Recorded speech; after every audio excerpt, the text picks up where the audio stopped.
Dedicated to Eastern and Southern Kentucky, this is WYNT Mountain News at 11.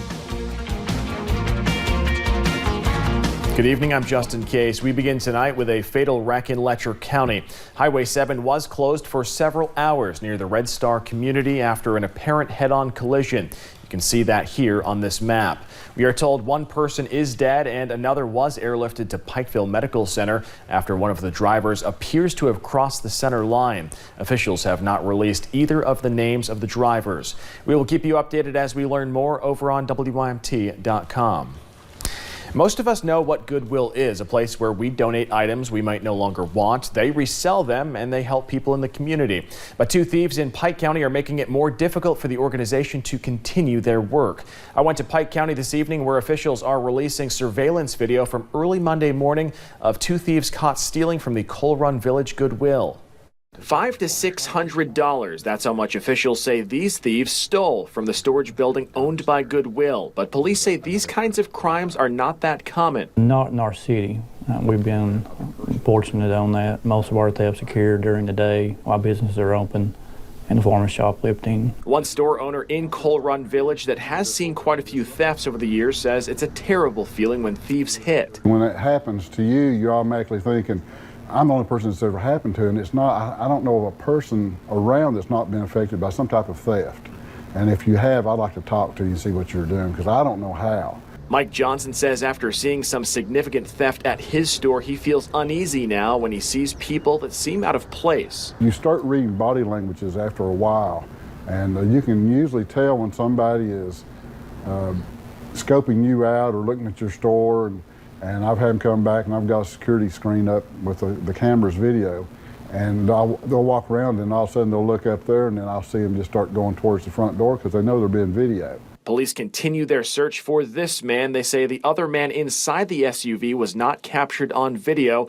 Officials hope the community will help identify the thieves. We like to work with the community to prevent, any types of crime. So the more there are eyes out in the public more than we are, there's more of them than they are of us, so they can definitely see more than we can and help report it. Making sure justice is brought against people hurting the community. If you have any information about the case or think you know who the thieves are, contact the Coal Run Village Police Department. Some people in Johnson County are worried after multiple dogs are found dead. It's happening in the Davis Branch community. We are told local veterinarians believe antifreeze may be the problem. Lindsay Weber has lived in the area her entire life. She has a strong message to whoever might be doing this. You destroyed lives. You shattered worlds, and it has to stop. Weber even worries for the children in her neighborhood. Police say if someone is caught poisoning dogs, they could face animal cruelty charges. If you believe animals in your community are at risk, officials ask you to call police immediately. You never know what you'll see on your morning drive. Earlier today, police were called when a stolen Clay County school bus was found wrecked on Buzzard Road. In these pictures, you can see where the alleged thief attempted to take the bus on a logging trail, but instead got stuck. The exhaust pipe is crushed, the front bumper and the left side of the bus's body suffered some damage. Wiring was tore out of the bus, giving police reason to believe there may have been a camera inside. Chief Deputy Clifton Jones says the bus is still drivable, but estimates the damage could cost the school a few $1,000s to fix. It was a thoughtful thief is all I know. Turned the flashers on, it sticking out in the road in the curve. So that was, at least consider it on that part. Police still need your help finding the suspect or suspects responsible for stealing and crashing the school bus. If you have any information, call the Clay County Sheriff's Office at 606-598-3471. A Pikeville man is behind bars after police say he hosted multiple parties for minors, including alcohol and drugs. This man, Anthony Baker, is accused of providing alcohol to teenagers. Authorities say some of these parties at the Rags to Riches pawn shop involved marijuana and even cocaine. Baker faces multiple charges, including wanton endangerment and endangering the welfare of a minor. He was taken to the Pike County Detention Center. Laurel County Police say investigations into home burglaries several weeks ago led to 9 arrests. Police say a home in the Crooked Creek community was burglarized at the beginning of June. Several items, including an SUV, were stolen from the home while the homeowner was out of town. Through investigations over several days, police arrested 9 people in all they say were connected to the burglary. Officers say they were just as excited as the homeowner to get the items back. Most of the time we don't find things.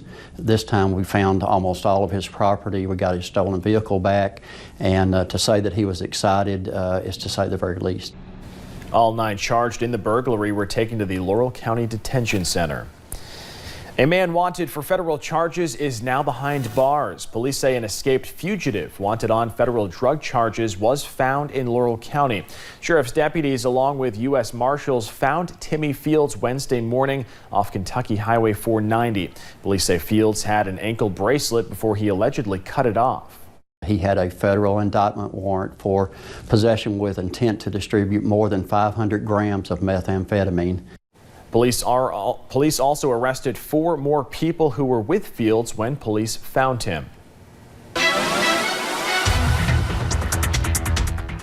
Well, it was another beautiful day here in the mountains. Definitely feeling like summertime out there with those just very hot and humid conditions. Check out the beautiful sunset though. As we look at our UVA WISE camera, you can see the sun setting behind the mountains and really not a cloud in the sky. And as we look at satellite and radar, we have been dry throughout the day. You might see a few rain chances out west increasing. They've been dealing with a few showers and storms, but that's where they're going to stay. We are going to remain dry as we head into the rest of those overnight hours. Temperatures are anywhere from the lower 70s if you're looking over into WISE, even over into Harlan and Middlesboro, but then most of us are still into about those mid 70s. You're looking over to Jackson's, Prestonsburg, even down into parts of London. The heat and humidity continues and really increases as we head into tomorrow, near 90 degrees for your high temperature. It's going to be a great day to get out and get some ice cream, but you might want to eat it quickly because it's going to be so hot and humid. It's going to melt pretty quickly. And as we look at those headlines, that sunshine definitely continues heating up as we head into the next few days, and a few rain chances return back to the forecast. I'll look at that full forecast coming up in a few short minutes. Justin. Paige, thank you. The Kentucky Chamber says there are 150,000 people who could be working but are not. Officials say it's because many have a past of substance abuse. Now Chamber officials want businesses to change course and consider potential new hires in recovery. Miranda Combs has the story. Aren't the most updated ones, but our It was the first of its kind. They expected 70 businesses. 270 showed up, a sign of how bad the problem is. We have one of the lowest workforce participation rates in the country, which means that on any given day, we have about 150,000 individuals that could be working but are not. I am thrilled to be joined by our 2 new employees. Beth Davidson heads up the Kentucky Chamber Workforce Center. She says the reason so many don't work is either they're locked up on drug charges or still actively using. You can't do economic development without workforce development. For the past couple of years, we've profiled Southern Kentucky's struggle to get people to work, the links area development districts have gone to, and the lack of interest from potential employees who would rather get government assistance than a job. Workforce is the #1 situation that businesses look at when they're thinking about coming to a state. And so far, Davison says the jobs are still pouring into the state. 53,000 new jobs since 2015. But to keep them here, she says the chamber has a responsibility to change the way businesses look at people in recovery. Treatment is not just the end goal, but getting back to work is. We've built a culture for decades that says, don't touch substance abuse disorder, stay away from it, have a zero tolerance policy, and turn a blind eye. But that culture, she says, needs to be shifted because 87% of businesses across the country say they are being impacted by drug abuse. The proof by this crowd of companies trying to understand how to change with the times. Miranda Combs, WKYT. The Black Lung Fund helps provide benefits and health care to more than 25,000 minors with the disease or their widows. The Deep Debt Fund has been a concern for many years. Then the tax on coal that goes to the fund was cut in half at the beginning of the year. With many minors at risk of losing their benefits, with the help of multiple organizations, nearly 100 minors or their widows will be heading to Washington, D.C. They're enthusiastic about the chance to have Washington listen to them. But they're also upset that they're placed in this position because, you know, many of these minors, they're sick. They're not healthy. They will travel to D.C. on July 16th to talk to legislators hoping to restore the funding to its original level. Kentucky's permitless concealed carry law goes into effect tomorrow. The new law makes it legal to conceal a gun for anyone who is 21 and can legally own a firearm. There are still some limitations for carrying a weapon, including where it is prohibited by federal or state law. Also going into effect tomorrow is a law that makes it illegal for employers to discriminate against pregnant women. Becky Clare at Two Hearts Pregnancy Care Center in Ashland says the new bipartisan law isn't just a step for equality, it can also alleviate stress on a mom to be in the early stages of pregnancy. Stress is not good for anybody, and especially a pregnant woman. And if she's able to go into a job and feel secure in that job, it goes a long way in helping her to be healthier, to choose healthier things. The new law enforces employers to make reasonable accommodations for employees who are expecting. Some of these accommodations include more frequent or longer breaks, lighter duty, and private space that is not a bathroom for breastfeeding. Students in Johnson County will begin working on cancer research during the upcoming school year, but they don't even know they'll be doing it. The Johnson County Board of Education purchased new MacBook computers this week in partnership with DataSeam. DataSeam connects Kentucky schools to a supercomputer network that is used for cancer research by the University of Louisville's Brown Cancer Center. Johnson County Schools Technology Department says it is happy to be a part of this program. I know we have the Chromebook initiative, but these computers can do so much more than the Chromebooks, and they're just so more advanced than what those type of computers and stuff are. For more on this story, head on over to WYMT.com. And students with Hazard Sailing School put their sailing skills to the test today as they raced at Buckhorn Lake State Park. The sailing school is led by Kentucky State Senator Brandon Smith. Students learned boating skills such as tying knots and steering. It only took them about 3 days before they sailed on their own. So you're seeing kids literally sailing at this level in 3 days. So third day of sailing. So they understand lift, they understand how the sailboat works. You can ask them any part on there and they can identify it. Hazard Sailing School is a volunteer-based program. Children are welcome to participate for free. This is their 14th year. Determining political winners and losers on Capitol Hill is an inexact science, but tonight, as Washington correspondent Kyle Madura explains, on the diamond, it's as easy as looking at the scoreboard. Lawmakers trade the spotlight on Capitol Hill for the bright lights of the big leagues. If we were going to compare and contrast your game with a professional past or present, who would you like that comparison to be? I think the first mistake would be making a comparison to a professional baseball player.